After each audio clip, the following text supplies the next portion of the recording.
શિક્ષણ શીખવવું એ મારે પણ વિદ્યાર્થીઓ સાથે આ મારી હોબી હતી, નોકરી નહીં. મેં નોકરીને ક્યારેય નોકરી નથી માની, આ મારી હોબી છે, મને ગમતું હતું કામ. અને એટલે બહુ દિલથી વિદ્યાર્થીઓને ભણાવ્યા છે અને મારા ઘણા બધા વિદ્યાર્થીઓ પ્રોફેસર બન્યા છે. મા બાપ આગળ ખુલી શકતા નથી હવે આ બાળકો, કારણ કે એમને એવું લાગે છે કે આ મા બાપ તો પછાત છે, એ લોકોને કંઈ ખબર પડતી નથી. અમે આ બધું નવું જાણીએ છીએ અને આજે ડિટેચમેન્ટ છે એમાં એ લોકોને કોઈ હૂંફ નથી પડતી. એને કારણે શું છે કે એ લોકો એકલતા અનુભવે છે. હવે જે સુપરફ્લુઅસ વસ્તુઓ છે એમાં એ લોકોને રસ વધારે છે. ઉપર ચોટિયા જે બધા આનંદો છે સુપરફ્લુઅસ, જે બધા દાખલા તરીકે તમે એમ કે બહાર પેલા રેસ્ટોરાંમાં, સરસ રેસ્ટોરાંમાં કોફી નીકળી જાય નવી જાતની, તો એ પીવી, એનો મહિમા, ઘરની કોફીનો મહિમા નહીં. એ જે આખી છે ને, એટલે પેલું છે સંધાન તૂટી ગયું છે. મા બાપ સાથેનો જે લાગણીના ભાવનાના સંબંધો હતા એ સંબંધો હવે એટલા રહ્યા નથી. મોબાઈલ છે, કોમ્પ્યુટર છે, ગૂગલ છે, આ બધા મીડિયાના એ લોકો એટલા હેવાઈ ગયા છે ને, એમાં બધું જે ફેક આવે છે, જાત જાતના પ્રયોગો આવે, જાત જાતના પ્રલોભનો આવે, એ બધા તરફ એટલા બધા ખેંચાય છે એ લોકો, અને એમાંથી પછી કશું મળતું નથી. આપણે તો જોઈએ છીએ ને કે કેટલાય તરુણોને ગેમમાં ખેંચીને આપઘાત કરવા સુધી પ્રેરે છે આ મીડિયા.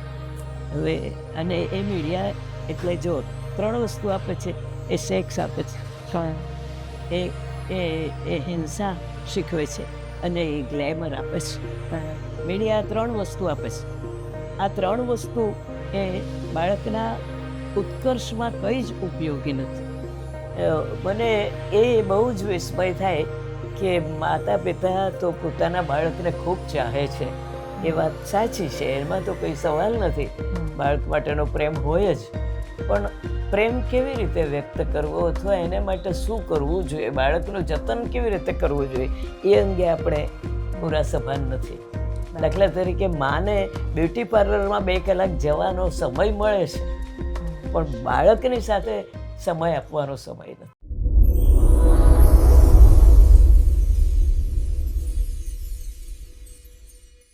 આપ સૌને નિરાલીના નમસ્કાર. આજે તાપીના તારલામાં આપણી સાથે છે સાહિત્ય જગતના ગુરુ કે વ્યારાનું ઘરેણું, જેમના મુખે સાંભળીએ આપણે એમની જીવનગાથા. કેમ છો મેમ? હા, મજામાં. તમારો ખૂબ ખૂબ આભાર કે તમે તાપીના તારલામાં અમને સમય આપ્યો. અમારા દર્શકોને તમારા વિશે કંઈક જણાવો. હું વ્યારાની વતની છું, દક્ષા વ્યાસ, અને શિક્ષિકા તરીકેની કારકિર્દી શરૂ કરી અને પછી કોલેજમાં પ્રાધ્યાપિકા તરીકે કામ કર્યું, પછી નિવૃત્ત થઈ છું. સરસ. હવે જે તમારી ખાસ ક્વોલિટી છે તે સાહિત્ય જગતમાં, જેનાથી અમારું વ્યારા ઓળખાય છે. સાહિત્યમાં મેં કવિતા, વાર્તા, વિવેચન, નિબંધ, હાસ્ય, પ્રવાસ અને એ બધા વિષયના પુસ્તકો લખ્યા છે અને સંપાદનો કર્યા છે. અને મારા 8-9 પુસ્તકોને એવોર્ડ પણ મળ્યા છે અકાદમીના અને પરિષદના. હવે આ દક્ષાબેન વ્યાસને તો લગભગ બધા ઓળખે છે. અમને તમારા કંઈક બાળપણ વિશેની વાત કરો કે આ દક્ષાબેન વ્યાસ કે જે વાંચનના શોખીન છે, લખવાના શોખીન છે, તેમનું બાળપણ કેવું હતું? તમને પહેલે નાનપણથી જ તમને વાર્તાઓ લખવાની કે વાંચવી? બાળપણ તો બહુ જ અબોધપણે ગયું, કારણ કે ધોળિયું ગામ હતું વ્યારા, અને મારા સમયમાં એટલે આપણે તો આઝાદી સમયે લગભગ હું 6-7 વર્ષની, 41માં મારો જન્મ છે, એટલે બરાબર, એટલે વાતાવરણ આઝાદીનું ખરું, દેશની સ્વતંત્રતા એ બધાની પ્રેરણા ખરી.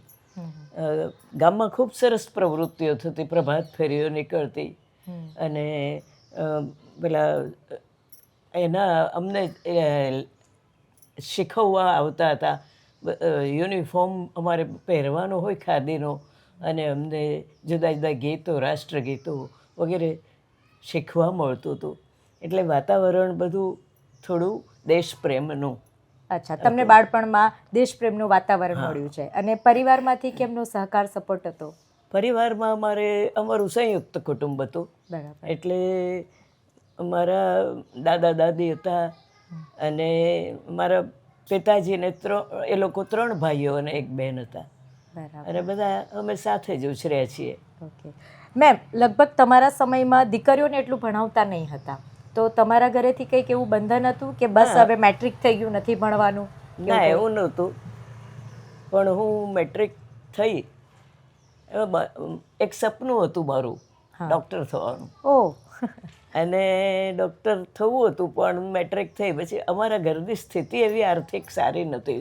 એટલે બહુ સામાન્ય અમારી હતી સ્થિતિ. અને એટલે ડૉક્ટર થવાનો ઉત્સાહ એટલો બધો હતો કે એ જમાનામાં વડોદરા જવું પડતું. મેડિકલ કોલેજ ખાલી વડોદરામાં હતી. અને એને માટે જે હોસ્ટેલના પૈસા કે ફી ભરવાના પૈસા, આ બધું તો કંઈ મારા પિતાજી એફોર્ડ કરી શકે એમ નહોતા. એટલે પિતાજીએ મને બેસાડીને સમજાવી કે દીકરા, તારે ઘરે બેસીને જે ભણવું હોય એ ભણ, હું તને કોલેજમાં આ રીતે મોકલી શકું એમ નથી. એટલે પછી બીજો કોઈ વિકલ્પ નહોતો કે આર્ટ્સમાં જ જવું પડે. અચ્છા, ઓકે. અને શિક્ષક તરીકેનો વ્યવસાય તમે પસંદ કર્યો? હા, એટલે આમ તો એક્સટર્નલ મેટ્રિક થયા પછી 2 વર્ષ એક્સટર્નલ કર્યું, કારણ કે કોલેજમાં તો મારે જવાનું જ નહોતું, બહારથી જ પરીક્ષાઓ કોલેજની પણ આપવાની હતી. પણ પછી મારા કાકા ની બદલી સુરત થઈ અને સુરતમાં ત્યારે કોલેજ. બરાબર. એટલે MTB કોલેજમાં 2 વર્ષ ભણી. એવી પરિસ્થિતિ હતી કે કોલેજમાં મને ફેલોશિપ મળી. અરે વાહ. અને પણ મેં નહીં સ્વીકારી, કારણ કે મારે અહીંયા નોકરી કરીને ઘર ચલાવવાનું હતું. અચ્છા અચ્છા. એટલે વ્યારામાં શિક્ષિકા તરીકે નોકરી મળી ગઈ કે કદમ કન્યા વિદ્યાલયમાં. તમે પહેલા કે કદમમાં નોકરી કરી? અચ્છા, 5 વર્ષ. અને ત્યારબાદ?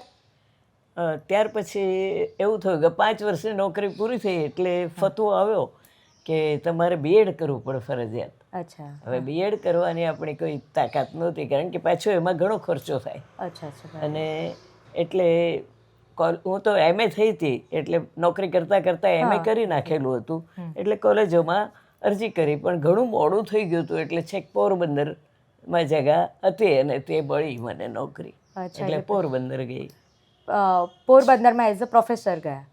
હા, એટલે ત્યાં લેક્ચરરમાં તમે ગયા. એટલે પોરબંદરમાં તમે 1967 થી 73 ના સમયગાળા દરમિયાન તમે પોરબંદર હતા. અને ત્યાર પછી 1973 થી 2004 સુધીના સમયમાં મેં વ્યારા કોલેજમાં એમના લેક્ચરર તરીકેનો સમય વિતાવ્યો.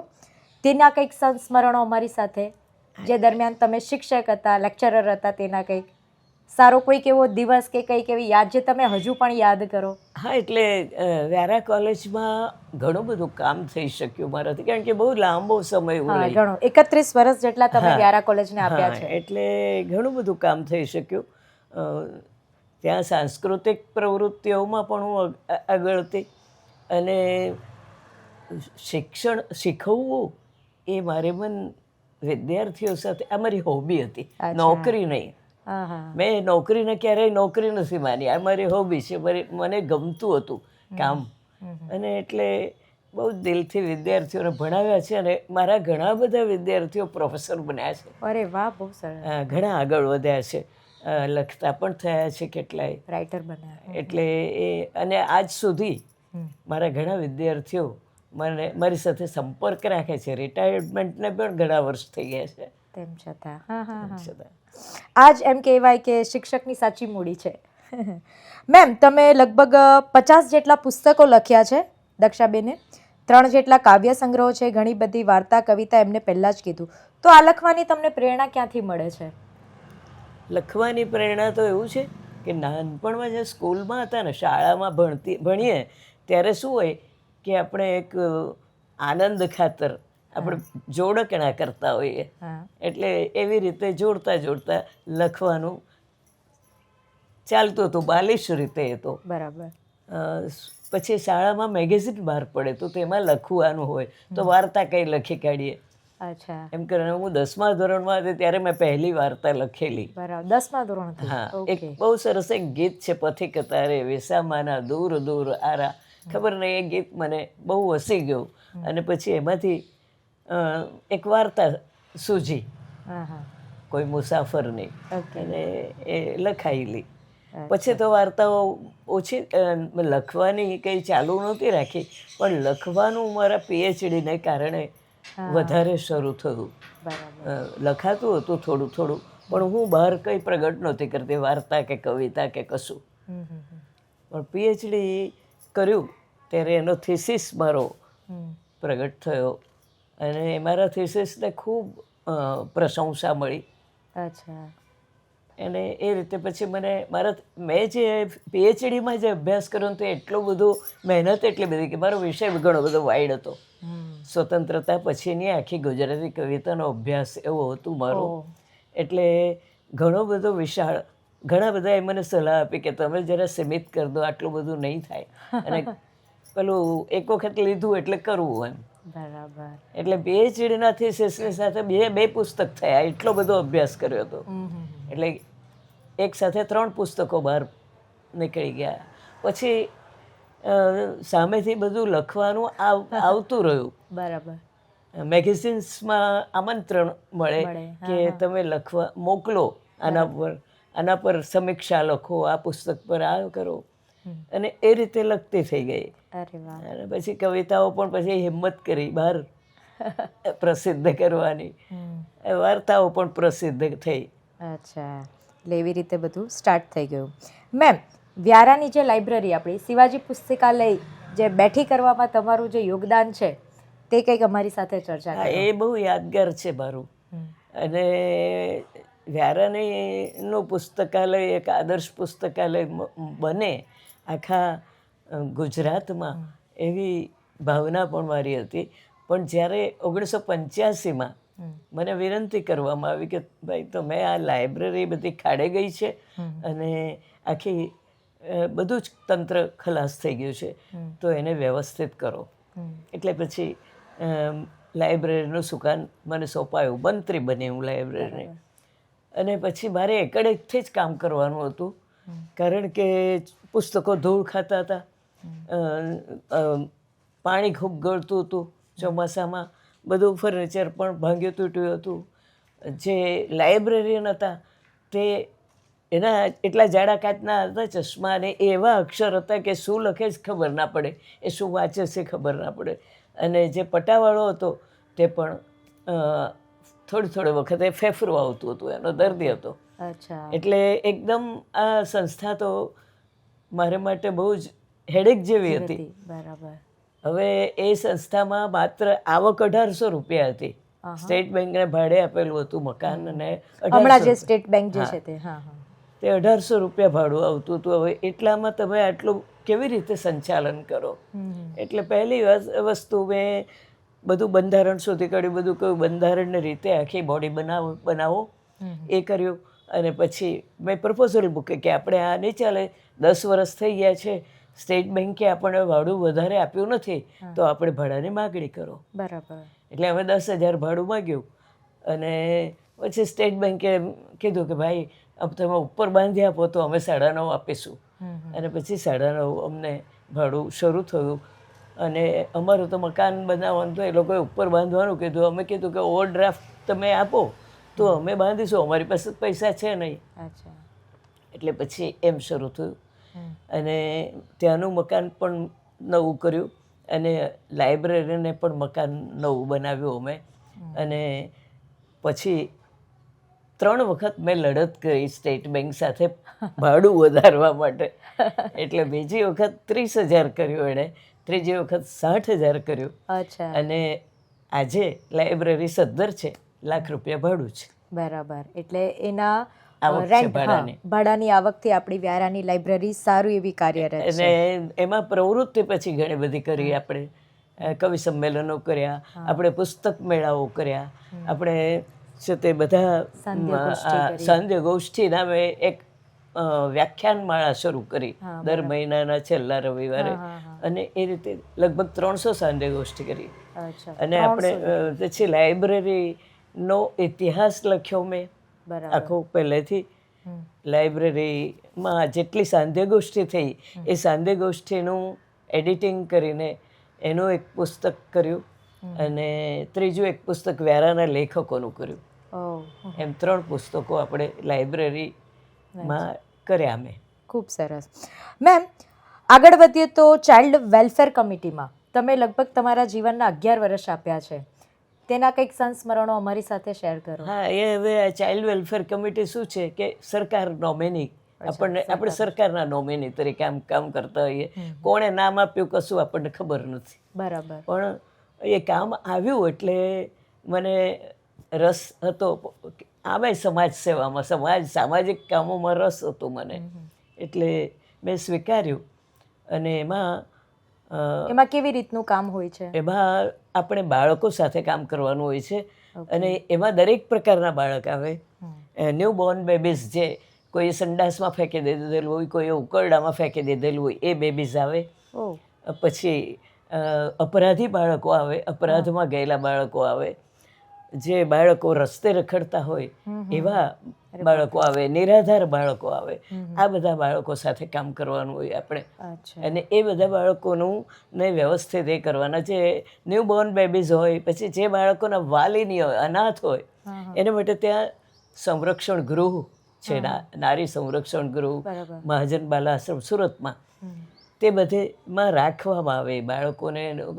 થોડું ભણાવીએ, શિક્ષણ, એ લોકોને સ્કૂલિંગ પણ કરાવીએ, એ બધું કરાવીએ. અને એ બાળકોના ઘણા બધા પ્રશ્નો હોય, કારણ કે એ બધા પ્રોબ્લેમ ચાઇલ્ડ એમાં ઘણા બધા આવે. ઘરમાંથી ભાગી ગયેલા હોય, ગુનામાં આવી ગયેલા હોય, ચોરી કરતા હોય, આવા બધા બાળકો હોય. અને જે ન્યૂબોર્ન બેબીઝ હોય એ બેબીઝને લોકો દત્તક લેવા માટે આવે. આવા લગભગ 100-125 બાળકો મેં દત્તક આપ્યા છે. અને એ બહુ બધું તપાસીને ચકાસણી કરીને જે ફેમિલી માગતું હોય તેને. અને એમાં બહુ સરસ બધા અનુભવો, બહુ સરસ કે માતા પિતાને બાળકની કેટલી બધી ઝંખના હોય છે, તીવ્ર. અને એટલી તીવ્રતાથી એ લોકો બાળકને માગે છે, ને ક્યારે મળશે, એટલી આતુરતા હોય છે.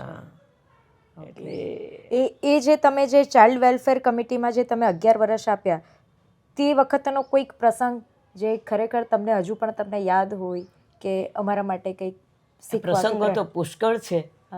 પણ એટલે કેટલુંક પેલું પણ હોય છે, કેટલાક દત્તક લેવા આવે તો મોટા બાળકો માગે, અને મોટા બાળકો પછી મજૂર તરીકે જ પોતાને ત્યાં રાખે.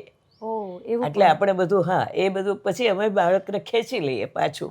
આવું એટલે અમારા હોય અધિકારીઓ, તેને તપાસ કરે, તે સ્થળ તપાસ કરે, ફેમિલીની તપાસ કરે, ત્યાર પછી જ બાળકને અમે આપતા હોઈએ. એનો રિપોર્ટ આવે, બધો પોઝિટિવ રિપોર્ટ હોય તો જ બાળક અપાય. પણ એવું પણ બન્યું કે એક બાળક માટે 2 કપલ, બસ આ જ જોઈએ.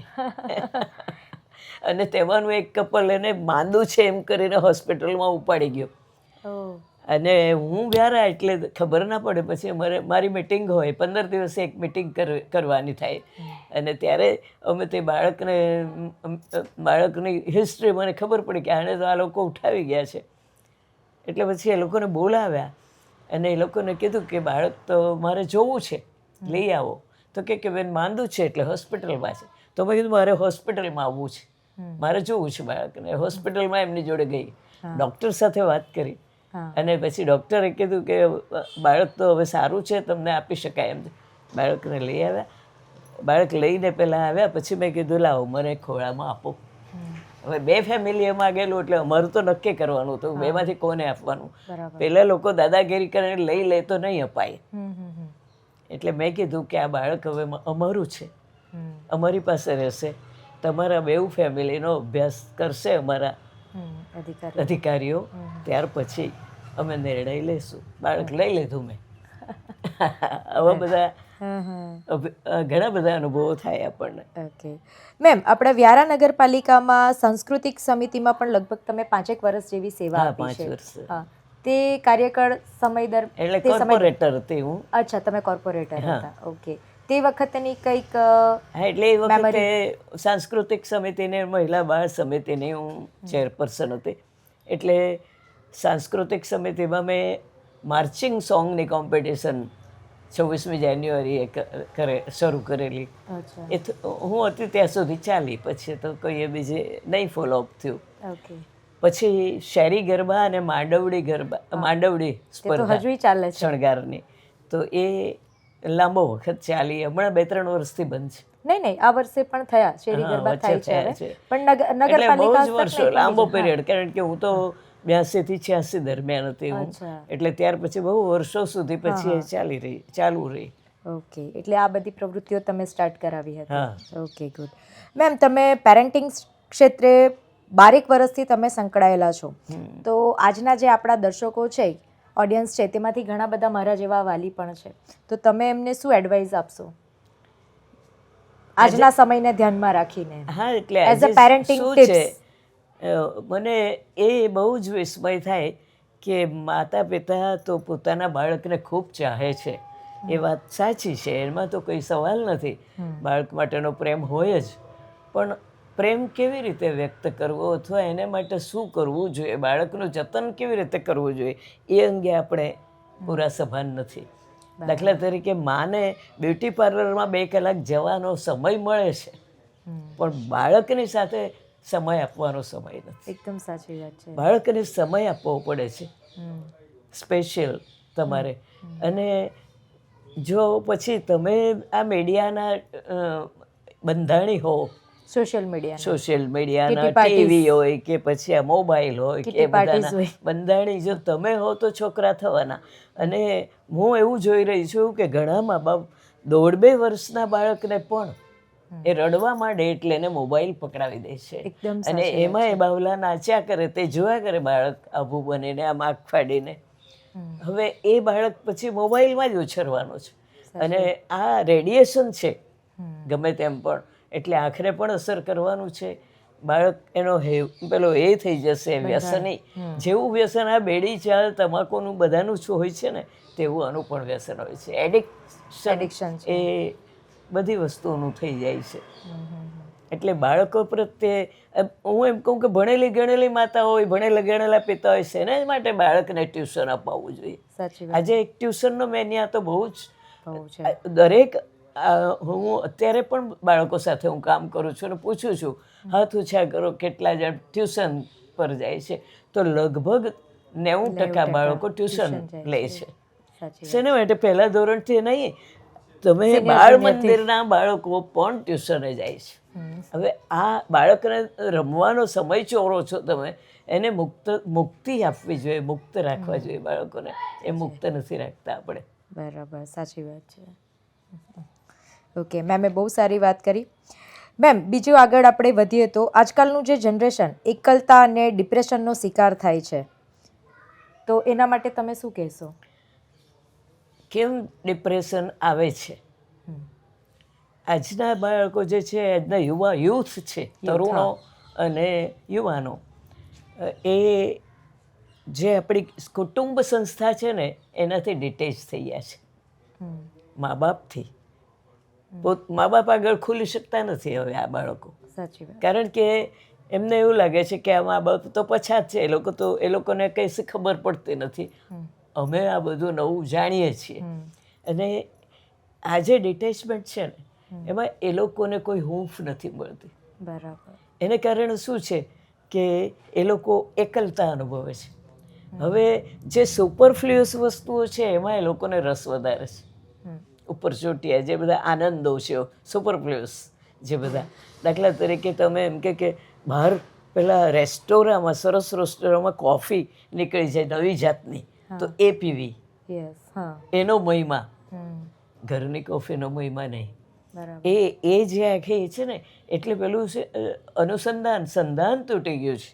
બરાબર. મા બાપ સાથેનું જે લાગણીના ભાવનાના સંબંધો હતા, એ સંબંધો હવે એટલા રહ્યા નથી. બાળક તો હવે તો એમ પણ કે અમને શું કામ જન્મ આપ્યો?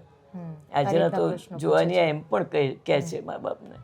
એટલે શું છે કે એ લોકો પછી એકલા થઈ ગયા છે, પોતે વ્યક્ત નથી થઈ શકતા, એટલે ડિપ્રેશનમાં આવે છે.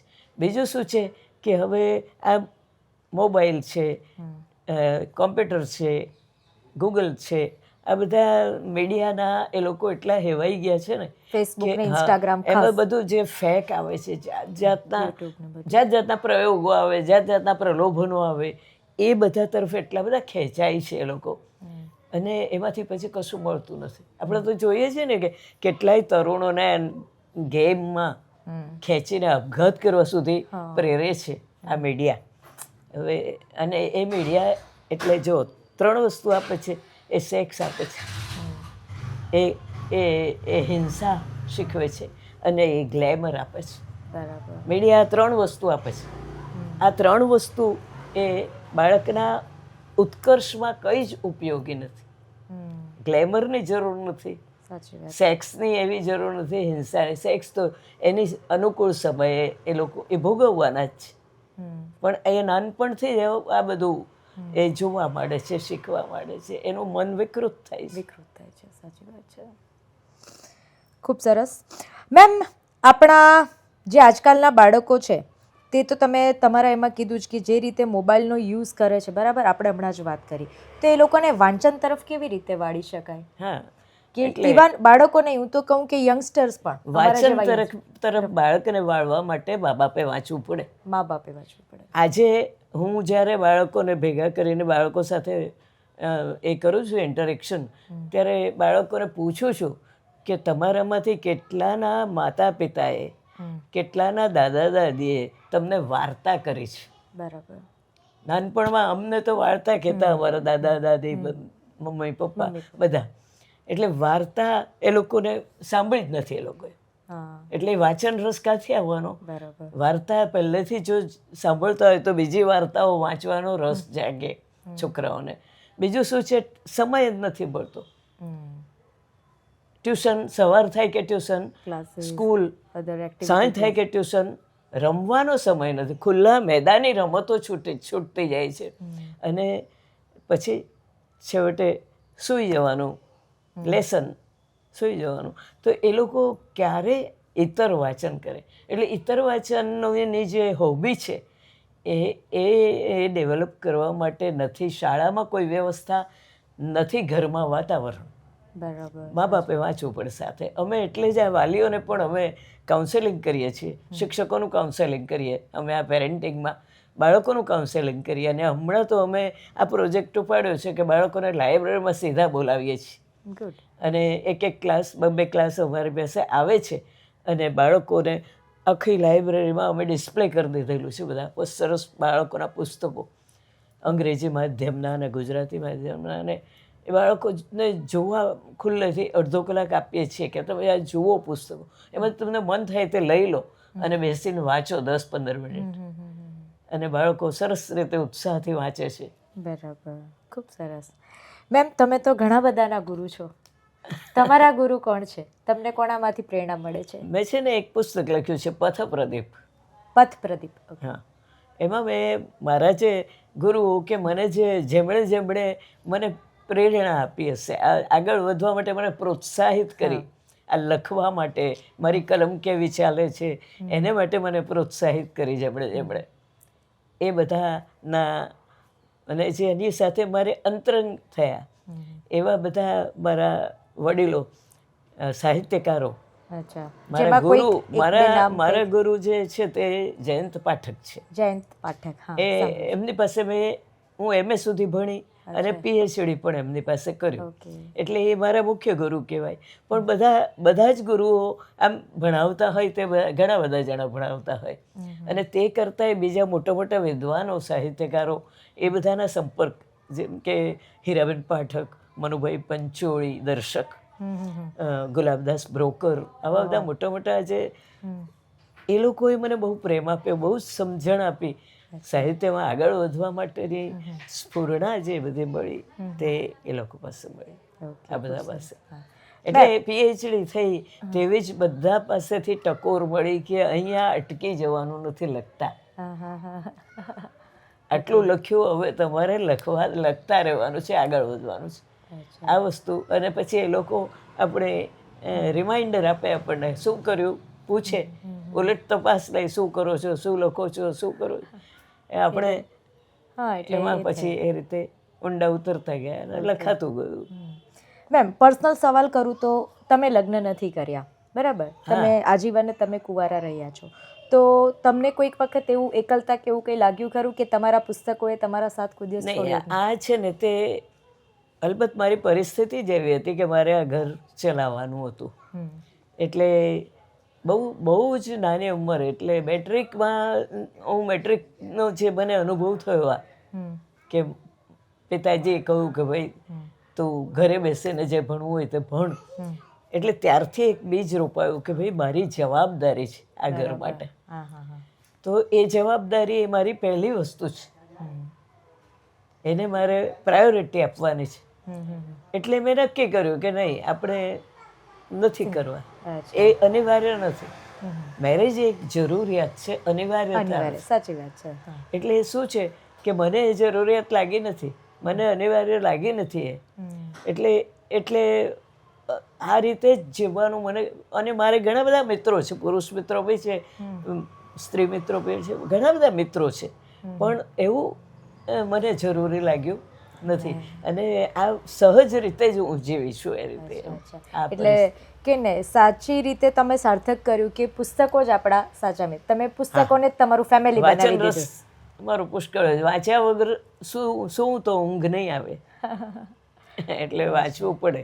ઓકે મેમ, તમે તમારો કિંમતી સમય અમને આપ્યો તાપીના તારલામાં, અને તમે ખરેખર તાપીનું, ગુજરાતનું ગૌરવ છો, તે અમારા માટે અભિમાનની વાત છે.